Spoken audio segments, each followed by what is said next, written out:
आंदोलनकारी भले ही आज केंद्रीय शिक्षा मंत्री धर्मेंद्र प्रधान के इस्तीफे को अपनी बहुत बड़ी और ऐतिहासिक जीत बताकर जश्न मना रहे हों, लेकिन इस आंदोलन के तौर तरीकों, इसके हिंसक मिजाज और इस्तेमाल की गई गंदी भाषा की बात करें तो इन प्रदर्शनकारियों को एक बार खुद को आईने में जरूर देखना चाहिए। गोदी मीडिया के एंकर जब अपने अपने वातानुकूलित स्टूडियो में बैठकर टीआरपी के ढोल पीट रहे थे और रोज रात को एक नया नैरेटिव कर रहे थे, ठीक उसी वक्त देश की सड़कों पर छात्र राजनीति का यह एक नया और स्याह और विवादास्पद अध्याय लिखा जा रहा था। सीजेपी यानी कॉकरोच जनता पार्टी के नेतृत्व में हुए लगातार प्रदर्शनों, घेराव और बेकाबू जनाक्रोश के बाद आखिरकार शिक्षा मंत्री धर्मेंद्र प्रधान को अपना पद छोड़ना पड़ा है। आज दिल्ली के जंतर मंतर से लेकर देश के अलग अलग विश्वविद्यालयों के परिसरों में ढोल नगारे बज रहे हैं, हवा में अबीर गुलाल उड़ाए जा रहे हैं, एक दूसरे का मुंह मीठा कराया जा रहा है और छात्र संगठन इसे लोकतंत्र तथा छात्र शक्ति की एक ऐसी जीत का तमगा दे रहे हैं जिसे वे सालों तक याद रखेंगे। लेकिन इसका एक दूसरा और गंभीर पहलू भी है। आज उसी पहलू पर बात करेंगे। नमस्कार, मैं हूँ राजेश रंजन और आप देख रहे हैं द न्यूज़ स्कैन। अगर आपको सत्ता से सीधे सवाल पसंद हैं तो हमारे यूट्यूब चैनल को लाइक और सब्सक्राइब जरूर कर लें। अब आते हैं सीधे मुद्दे की बात पर। यह सच है कि जंतर मंतर पर बजते इन ढोलों के कान फाड़ देने वाले शोर और उड़ते गुलाल के धुंधलके के बीच एक बुनियादी, तीखा और चुभने वाला सवाल कहीं पीछे छूट जा रहा है। लेकिन यह सवाल बेहद प्रासंगिक है।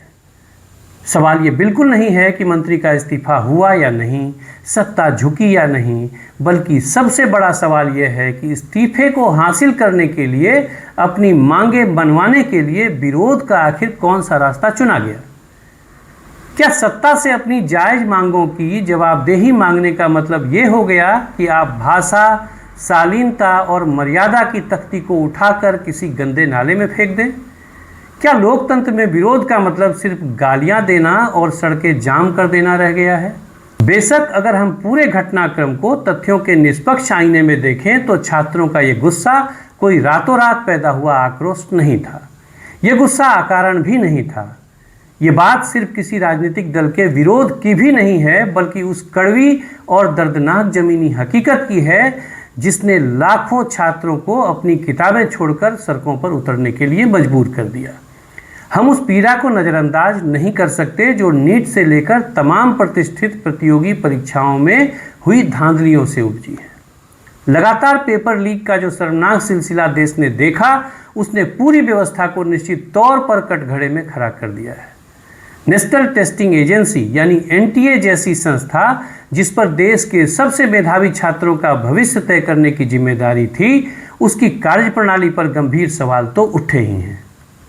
देश के लाखों अभ्यर्थियों का भविष्य एक झटके में गहरे अंधकार और अधर में लटक गया। जरा सोचिए उन परिवारों के बारे में, उन माता पिता के बारे में जिन्होंने अपनी गाढ़ी कमाई, अपने खेत खलिहान और अपने गहने गिरवी रखकर अपने बच्चों को डॉक्टर या प्रोफेसर बनाने का सपना देखा था। जब सालों तक दिन रात एक करके छोटे छोटे कमरों में तपस्या की तरह की गई मेहनत का फल इस तरह की भ्रष्ट अनिश्चितता में बदल जाता है, तब एक छात्र को पता चलता है कि उसकी मेरिट को चंद रुपयों की खातिर बेच दिया गया है, तो उसके भीतर आक्रोश पनपना बेहद स्वाभाविक है। वह गुस्सा, वह पीड़ा, वह हताशा पूरी तरह से जायज है। उस दर्द के प्रति पूरी सहानुभूति होनी चाहिए, क्योंकि वह इस देश के भविष्य का दर्द है। लेकिन यहीं पर वह आईना सामने आता है जिसमें देखने की नसीहत हम आज इन आंदोलनकारियों को दे रहे हैं। गुस्सा जायज हो सकता है, लेकिन इस गुस्से को अभिव्यक्त करने का तरीका क्या होना चाहिए? क्या सड़क पर उतरकर अराजकता फैलाना ही एकमात्र विकल्प है? संसद मार्च के दौरान जो तस्वीरें टीवी स्क्रीन और सोशल मीडिया के जरिए पूरे देश दुनिया के सामने आई, वे किसी भी एंगल से एक शांतिपूर्ण और लोकतांत्रिक आंदोलन की गवाही नहीं देती। प्रदर्शन स्थलों पर छात्रों के हाथों में जो तख्तियां थी, उन पर लिखे नारे और उन पर उकेरी गई भद्दी भाषा को देखकर कोई भी सिर झुका लेगा। ऐसे पोस्टर हवा में लहराए जा रहे थे जिनमें विरोध के नाम पर गालियां लिखी थी। ऐसे शब्द थे जिन्हें किसी भी सभ्य समाज और खासकर एक शिक्षित वर्ग के बीच कतई स्वीकार नहीं किया जा सकता। क्या देश के भावी डॉक्टर, इंजीनियर और प्रोफेसर ऐसी सड़क छाप भाषा का इस्तेमाल करेंगे? ये सोचने की बात है। बात सिर्फ पोस्टरों और नारों तक सीमित नहीं रही, पुलिस की आधिकारिक रिपोर्ट्स और सुरक्षा एजेंसियों के इनपुट्स के मुताबिक इस पूरे प्रदर्शन में कई जगहों पर हुड़दंग, उग्र उपद्रव और सरकारी संपत्तियों में तोड़फोड़ का रुख साफ तौर पर देखा गया। बैरिकेड्स तोड़े गए, पुलिसकर्मियों से उलझने की कोशिश की गई और एक हिंसक भीड़ का मनोविज्ञान पूरे आंदोलन पर हावी होता दिखा।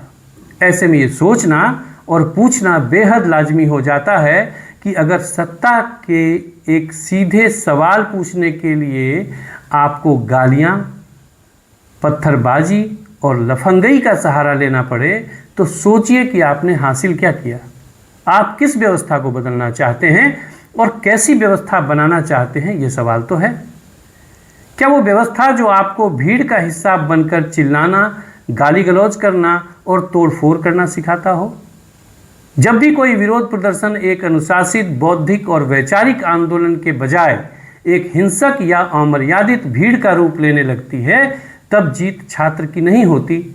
उस वक्त असल जीत उस सड़ती, गंध मारती और भ्रष्ट व्यवस्था की होती है जो हमेशा से चाहती ही यही है कि आप अपने वाजिब सवाल पूछने का सलीका भूल जाएं, आप बदतमीज हो जाएं। व्यवस्था चाहती है कि आप उग्र हों ताकि वह आपके असल मुद्दे से ध्यान भटकाकर आपको एक उपद्रवी साबित कर सके। और दुर्भाग्य से सीजेपी और इन छात्र संगठनों ने अनजाने में ही सही लेकिन व्यवस्था के इस जाल में फंसकर खुद को उपद्रवी साबित करने में कोई कसर छोड़ी नहीं। इसके साथ ही इस आंदोलन के दौरान सुरक्षा एजेंसियों की जो खुफिया मॉनिटरिंग रिपोर्ट सामने आई है वो बेहद चौंकाने वाली है। एजेंसियों के मुताबिक छात्रों के इस स्वाभाविक गुस्से और आंदोलन की आड़ में सैकड़ों ऐसे संदिग्ध सोशल मीडिया हैंडल सक्रिय हो गए थे जिनका छात्रों के भविष्य से कोई लेना देना नहीं था।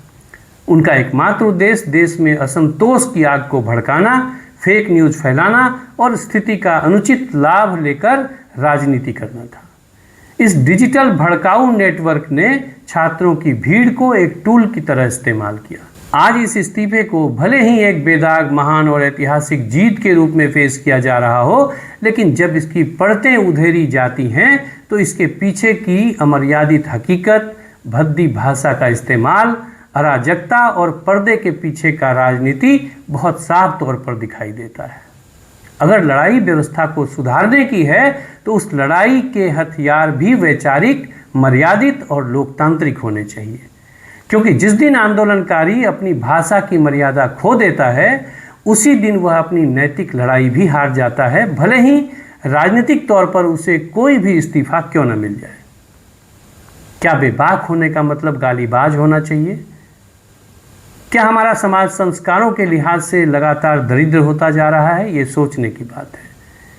क्या यह तमाम संबंधों की मर्यादा और नाजुकता को खोता नहीं जा रहा?